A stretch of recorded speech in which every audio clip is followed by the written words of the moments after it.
নবী আলাইহিস সালাম সবচেয়ে বেশি নফল রোজা রাখতেন এই শাবান মাসে।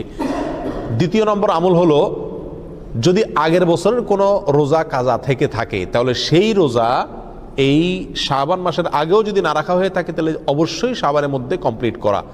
কারণ কোনো রমজানের রোজা বাকি থাকলে পরবর্তী রমজানের আগে আগেই সেই রোজাগুলো কাজা করার নির্দেশ আছে। অতএব আগের বছরে কোনো রোজা যদি কাজা থাকে, বিশেষ করে মা বোনদের মাসিক হওয়ার কারণে যদি রোজা না রাখা হয়ে থাকে আগের বছরে, তাহলে অবশ্যই সেটা এই শাবানের মধ্যে কি করতে হবে, কমপ্লিট করতে হবে।